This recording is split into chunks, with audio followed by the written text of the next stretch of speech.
Welcome to the Bookshop at the End of the Internet.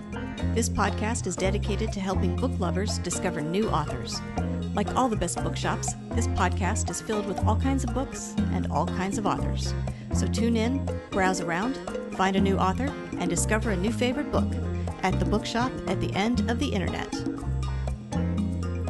I'm Stacey Horan, author, book lover, and host of the Bookshop at the End of the Internet. This is episode number 199. For more information about this or any of our episodes, go to my website, staceyhoran.com. If you enjoy the podcast, leave us a review, like us on social media, and share us with your friends, family, and fellow readers.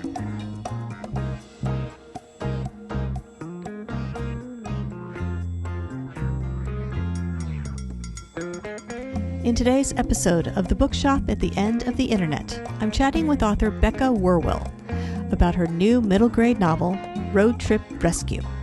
In this book, 12-year-old Kimmy loses her dog, Bo.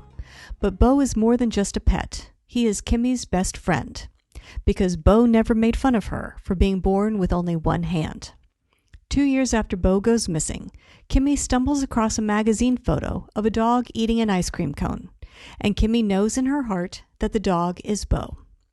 She enlists the aid of her Aunt Skylar, an adventure-seeking, pink-haired woman who agrees to take Kimmy on a road trip and promises to stop in the town where the photo was taken so they can try and find the dog. Becca was inspired to write this story by an actual photo she found of a dog eating an ice cream cone. She began asking what-if questions, and the story developed from there. Becca and her main character, Kimmy, share something in common. They were both born with a limb difference. Born with only half of her right arm, Becca uses her stories to help others find beauty in what makes them extraordinary.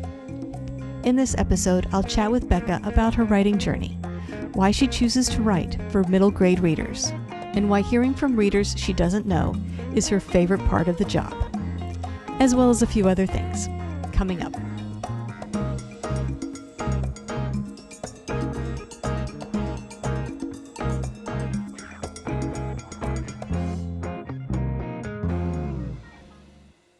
Becca Wierwille, thank you very much for joining me today on the podcast.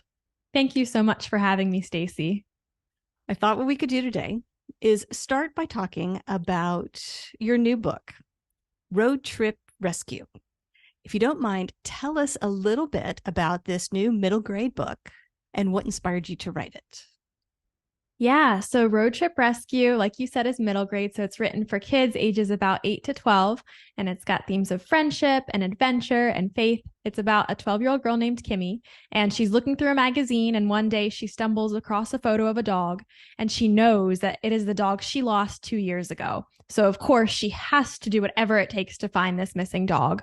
And the stakes are a little higher because Kimmy was born with one hand, which is something that I share in common with her. And so she's had a little bit of trouble with friends in the past, but her dog, Bo, never betrayed her, never abandoned her. So she ends up going on a road trip with her Aunt Skylar to find her missing dog, Bo. But of course, Aunt Skylar's idea of a road trip doesn't pan out exactly the way Kimmy expected.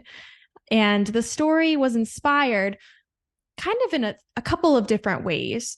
The first thing, my family had been planning a trip a couple years ago to the Adirondack Mountains in New York. So I was Googling and doing some searching to see ideas for things we might do while we were there. And while I was searching, I found this photo of a dog eating an ice cream cone at an ice cream shop in New York. And the photo got my attention just because it's fun. You don't often see dogs eating ice cream cones. But also I started to ask what-if questions, and I found that a lot of really good writing ideas can come when you start asking what if. So I started asking, well, what if the person who saw this photo wasn't me, but was a girl who lost this dog a couple of years ago? And what if she loved this dog more than anything? And what if she was willing to do whatever it takes, even stepping way out of her comfort zone, to go find this missing dog? And so that's where the premise of the story came from. And it changed a lot from where it started. And then the other inspiration is for the character specifically, and I had mentioned this, but she has a limb difference just as I do. So I was born with half of my right arm, and that's something that Kimmy and I share in common. And so I've always thought it would be fun someday to write a story about a character with one arm because I share that in common.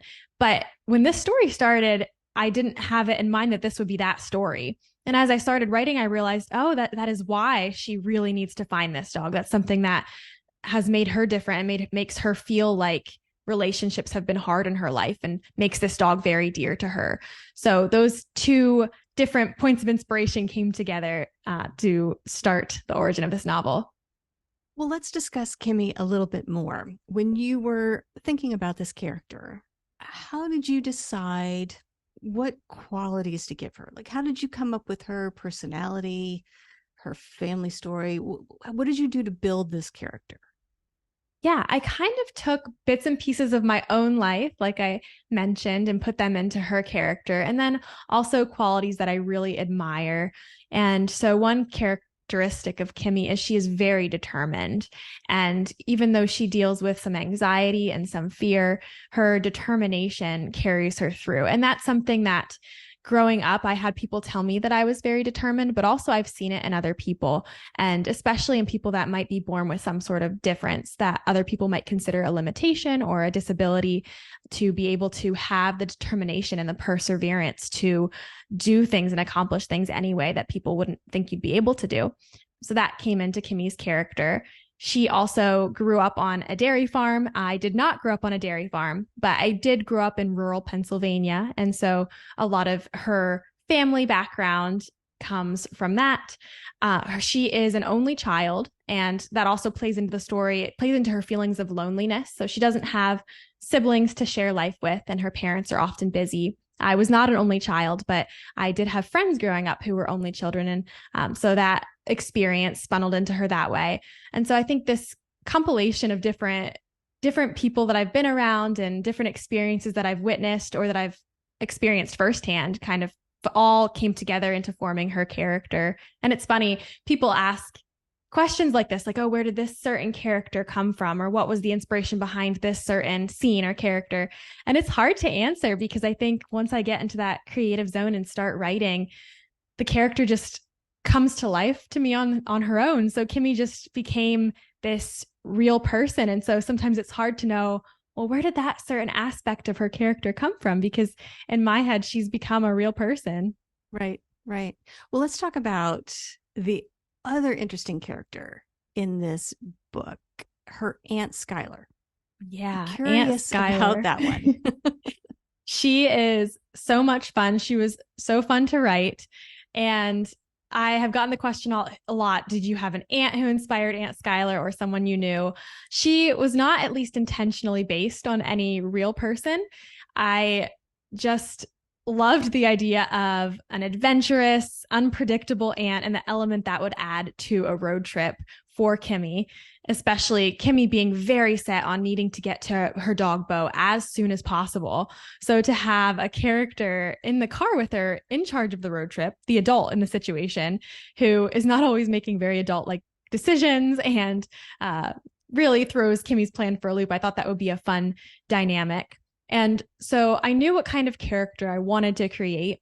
And as part of my drafting process, I like to look up pictures online of real people that I can kind of look at a picture as I'm writing to feel inspired and feel like I have a visual of what that character would look like. And I found this picture of a woman with a long pink braid, and I thought that's her, that's Aunt Skylar. And so I think whenever I looked at that picture, I could get a sense of things she would say and her sassiness and her moodiness and the different parts of her that come into the story that really make the road trip what it is. Because if Kimmy had had her way, I mean, Pennsylvania, where she lives in central Pennsylvania, is not that far from the Adirondack Mountains. She could easily have gotten there in a day.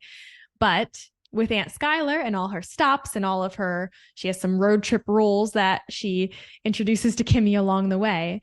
Things don't turn out quite as Kimmy expects. So I think having that fun, unpredictable, quirky character was really important to the story. And what was it about the dynamic that was important for you to convey to readers? So the difference between Kimmy and her Aunt Skylar, and how that was maybe how those differences were good for both characters, but also required maybe some growth. Yeah. Well, first, having such an extreme contrast between the two characters who do a lot of the road trip together. And there are some more characters that come into their road trip about halfway through. But that high contrast, one, adds a lot of conflict to the story, of course. But two, it does feed into both of their character arcs because they both learn things from each other. And Kimmy, she's very rigid. She likes to follow rules typically, and she gets anxious about things. She has a lot of fears and worries. And so in her head, things are going a certain way, and she doesn't like stepping out of that. And so that she's very different from Aunt Skylar, who talks a lot about the adventure being the important part, not the destination. So focusing on the journey and taking the road less traveled and those sorts of things. Kimmy being able to expand her worldview through Aunt Skylar becomes an important part of the story. And on the flip side, Kimmy tends to be more thoughtful and she thinks before she speaks. And she has a lot of qualities that Aunt Skylar can also learn a lot from, because Aunt Skylar is a bit impulsive and she's not used to having a child with her on her road trips. She takes a road trip every summer. It's something that she's always done. And she's not used to having a passenger, and she's not used to taking care of a 12-year-old. And she sometimes makes decisions that wouldn't be necessarily in Kimmy's best interest, even if she has good intentions. And so she is at the same time able to learn both from Kimmy and Kimmy's character, and also just from having Kimmy there with her. What was it about this age group that made you want to write this story for It's a great question. a middle grade audience? Because it could have been a picture book. It could have been, say, an older, maybe YA kind of story. But what was it about this particular age group that made you decide, okay, this is a story for this audience? Yeah. Well, I love middle grade fiction. And I'll say, taking a step back, I've always loved writing, but I didn't necessarily know what I wanted to write. So I dabbled in a lot of different genres. I even tried some nonfiction. I didn't know what I wanted to write. I only knew that I loved creating stories. And I have many, many, many manuscripts on my computer, some of them finished, some of them not. But the one day I wrote a story, and it was not this story, but I wrote a story for the middle grade audience. And I fell in love with not necessarily the story, because that story is hidden far away on my computer somewhere. I don't know that that'll ever see the light of day. But I fell in love with writing for that audience. And I realized that I felt like my voice as an author really felt with what I've read in the middle grade genre. And I think a big part of it is the stories that I love. And that if someone asks me what my favorite book is, I think back to stories I read when I was that age. I think it's such a transformational, impactful time. You're on this cusp between childhood and adulthood. And the stories that I read during that time, I think of Because of Winn-Dixie by Kate DiCamillo. They stuck with me, and they still stick with me, and I still love them. And so I love writing for kids that age, I think, because those are the stories that really impacted me. And when the story idea came to me, it started with a girl about that age. And I think it's because this road trip impacts her as she is in that transformational time. And also, beyond all of that, I love, like I said, I just love reading these books. And I feel like that's where a lot of my ideas fit. And so it's fun that now, because I'm writing middle grade fiction, I get to read a lot of those books, and I can call it market research. And really, I'm just reading books I love. Do you have plans for more middle grade books? I do. Yes. Okay. So Road Trip Rescue is the first in a series of 3 books. What I think will be 3 books, at least I have 3 planned. And I'm currently working on the second book. So the second book is written from Daniel's perspective. And Daniel is Kimmy's friend. He comes into the story about halfway through. She doesn't know him when he first comes in, so they meet during the story. And so book 2 will be from his perspective, and it will be another road trip, but it is going international. So the next road trip will take place actually in Guatemala. And that book will probably be out maybe in the spring is kind of what I'm aiming for, maybe spring, summer of next year. Very nice. Well, I'm curious. You mentioned that you've always loved writing. Was this something you knew you wanted to do as a kid, or did you kind of come to writing later in life? It's something that I have loved to do ever since I was a kid. Honestly, before I could even write, I loved creating stories.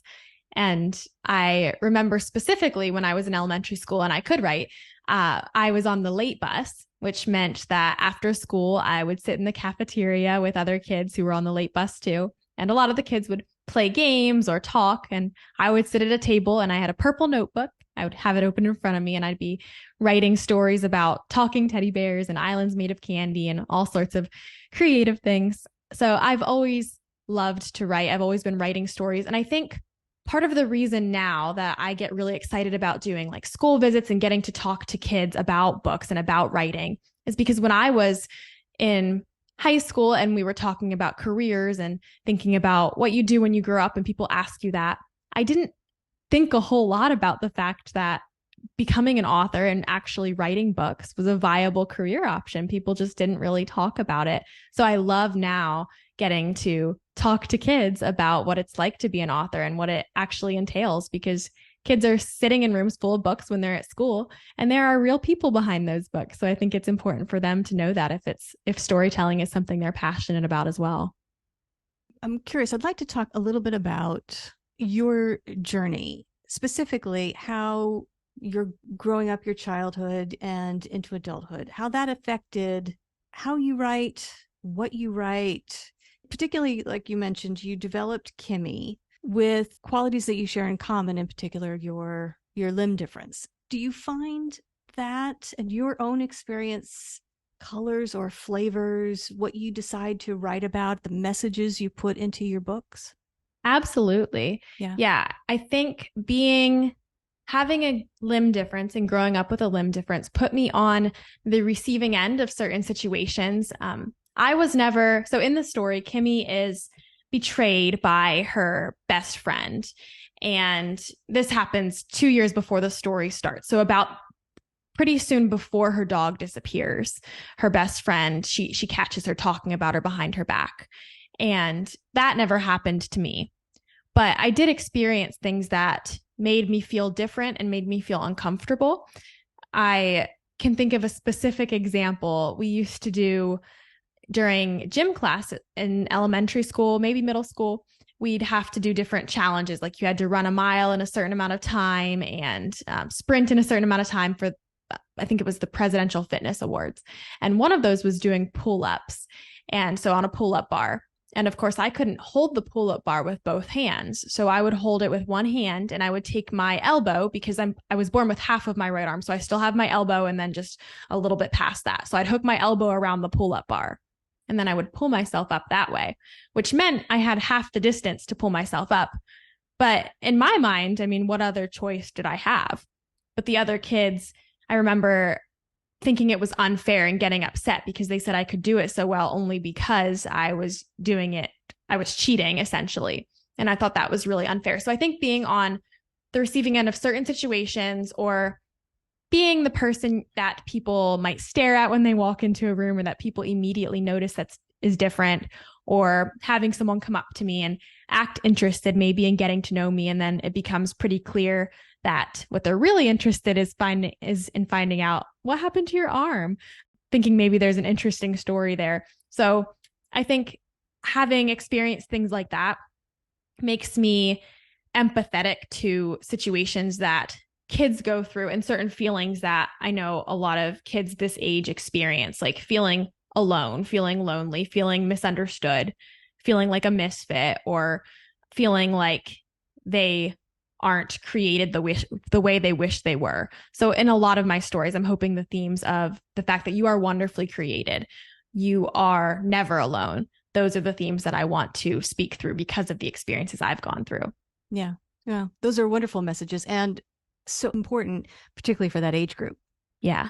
And I think that also goes into your question about why this age group gets me excited about writing for them, because it is because these are real challenges that kids this age are facing. And I know it can be it can feel really scary when you're in middle school, or in late elementary school, and it feels like you're different than everyone else, or like you're alone, even when you're in a room full of people, and you feel even isolated in those feelings. And so even being able to read a story and realize, hey, if this character in this book feels this way, I bet there are also other people who feel this way too. So I think that goes back into my desire and passion to write for this age group. Yeah. And you mentioned earlier that you tried out other genres, other types of stories. Do you have any desire now to write books? I mean, I know you're going to write for the middle grade audience, continue to do that, but do you have story ideas or desires to try your hand at other genres or writing for other audiences? That's a great question. At this point, middle grade is definitely my focus. I would be interested in trying more genres within the middle grade age range. So Road Trip Rescue is contemporary. I do have an idea I've been playing with that's more of a fantasy idea. That is definitely more outside of my comfort zone.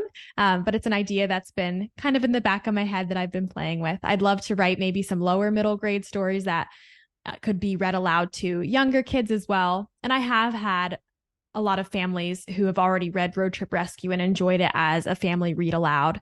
So I think that does fit that too. But just some different genres within middle grade, I think would be a lot of fun to experiment with. And I'm definitely open in the future. If I would have an idea for a young adult novel or even an adult novel, I would definitely be open to writing it and be excited about it. But the immediate ideas I have do fit into that 8 to 12 age range. And I have a lot of them. So it can be a little overwhelming. Sometimes I'm like, oh, I have to stick with this series. I have to work on these 2 books. And then I have these ideas in the back of my mind that are just haunting me, like, write me down. I want to be heard. To me, that's sometimes the biggest challenge. So many ideas, so few hours in the day. Mm-hmm. Yes, that's exactly it.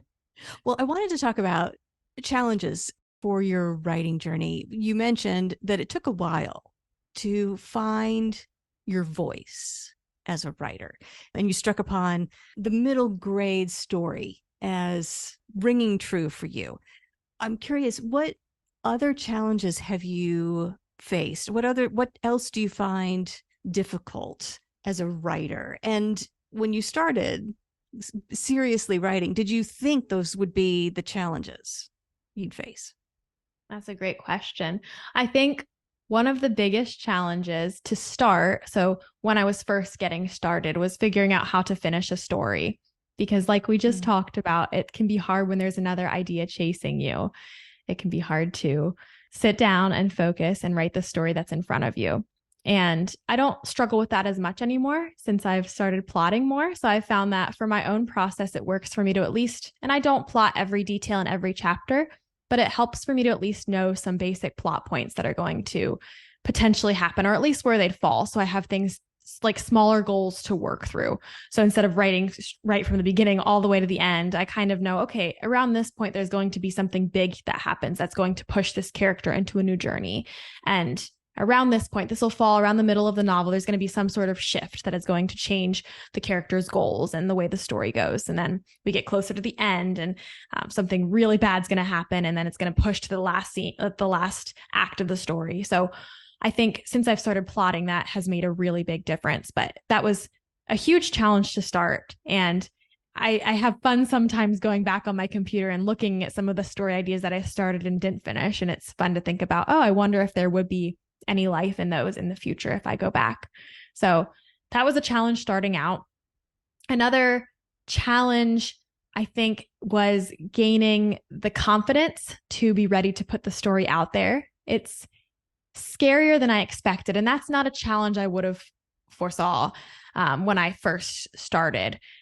But once it actually got to the point where I knew, okay, on this date, Road Trip Rescue released in October, and I thought, okay, well, this is coming, and whoever wants to read the story is going to be able to. I can't control it anymore, because up to that point, and I had a lot of early readers through a Kickstarter campaign, but prior to that, I had really been able to be choosy about who read the story. So I had my critique partners and I had my editors, and I could be kind of precious with who was able to see my work. So it was a challenge to get over those feelings inside of thinking, well, are people going to assume that Kimmy's experience is exactly like my own? Because that's not what I'm saying. Or are people going to think, are they going to enjoy this story? And what are they going to think about this way I've been spending my time? Like, my friends and family know I like to write, but they haven't ever actually read anything that I've written yet. What are they going to think about it? So I think getting over that emotional hurdle was more of a challenge than I expected to. And what have you found to be, I'm curious, the flip side of that, what have you found to be the best part of this writing journey? The best part has been hearing from readers who I don't know. So it's one thing to hear from a family member or a friend that they loved the story. And I appreciate it so much when I hear from my family and friends that they're enjoying my stories. But when I get an email from a reader who says the story made an impact somehow in their lives, that is very rewarding. And also, I recently got to do a school visit. So I love doing school visits and hope to do more of those, but getting to share the story in person with kids. And I read chapter 1 during the school visit, and the kids were like, oh, you got to keep reading. Can't you at least read a little bit of chapter 2? We have to know what happens next. So it's so fun to have the story available for the audience it's intended for. And for so long, I was writing these stories and sharing them with critique partners and sharing them with select people, but to actually have it in front of its audience and available has been so rewarding. Yeah. Yeah. Well, Becca, you mentioned that you had a Kickstarter campaign for Road Trip Rescue. I'm curious, how was that experience for you? And is that something you plan to repeat for future books? The Kickstarter pre-launch was so much fun. So if you don't know what Kickstarter is, it's a crowdfunding platform that creators can put a project up and people can pledge to help bring it to life. But it's not like GoFundMe, because when you pledge, you're pledging at a certain level. So for example, I had ebooks, paperbacks, hardback, special edition hardback. And by backing the Kickstarter campaign, people could get the book early. So I shipped out my books, I think it was early September. So my Kickstarter backers got to read the story first. And what I loved about doing Kickstarter was it was a very direct way to connect with my readers. So when someone buys your book on Amazon, you don't know who's buying it and you can't connect with them directly. But through Kickstarter, I knew who was backing. They could opt to have their name in the acknowledgments of the book, that they helped bring it to life. And I know some people put their kids' names in, which their kids were really excited about. So that was a lot of fun. I could send them signed copies. So I actually got to sign the copies and send them to them directly and control that whole experience. So it was like getting a taste of direct sales, and then also keeping them updated through the whole publishing process. So it really felt like I was partnering with this group of people as we brought this book to life together. And I've always felt that something important for authors to remember is that writing is collaborative. Even if you're sitting in your office at your desk and writing the story by yourself sometimes, there are other times where it's so important to surround yourself with others. So it was so fun to be able to feel like I had this community of people around me as I sent Road Trip Rescue into the world. And yes, I do plan to continue this. For book 2 in the Road Trip Rescue series, I hope to also do another Kickstarter campaign to pre-launch it. And so that is what I'm hoping to have about in the springtime. I'm not sure exactly when it'll happen again, but I loved doing it before and do plan to do it again. Good. Okay. So if people want to learn more about you and your book and find out about new releases, availability for school visits, all that kind of stuff, where should they go to find you and that information? Yeah, my website is beccawierwille.com. Wierwille is WIERWILLE. Or if that's a little bit too much to remember, you can also go to belovedchronicles.com and that'll take you to my website. I have an email newsletter that you can sign up for, and that is the best way to find out news from me. I also have some free resources like some conversation cards that I'll send to email subscribers. And then I am on Instagram, Facebook, and Twitter at just my name, Becca Wierwille. So you can find me that way as well. And if people want to purchase a copy of Road Trip Rescue for themselves or a middle grade person in their lives, where can they go to buy them? Road Trip Rescue is available on Amazon, Barnes & Noble, bookshop.org, basically online most places books are sold. Wonderful. Well, Becca, I want to thank you very much for joining me today on the podcast. And I want to wish you luck with Road Trip Rescue and book 2. We will look forward to that. Very exciting. So congratulations on everything you've accomplished so far, and best of luck with the rest of your writing journey. Thank you so much, Stacy. And thank you again for having me. The Bookshop at the End of the Internet is a podcast dedicated to helping book lovers discover new authors. Like any good bookshop, this podcast features a wide variety of books by the equally varied and interesting authors who felt compelled to write them. This podcast gives you a chance to meet these wonderful writers and discover your next must-read book. Listen to the authors describe their books and tell you their stories in their own words. My interviews feature books from all genres and authors from all walks of life, including those who are indie published as well as those published by small presses and large publishing houses. Looking for unique, not so easy to find books for yourself, a friend, or a book club? Tune into this podcast and find your newest favorite author or maybe a soon-to-be bestseller. This podcast, like all the best bookshops, is filled with all kinds of books and all kinds of authors. Tune in, browse around, find a new author, and discover a new favorite book. You never know what treasures you might find in the Bookshop at the End of the Internet.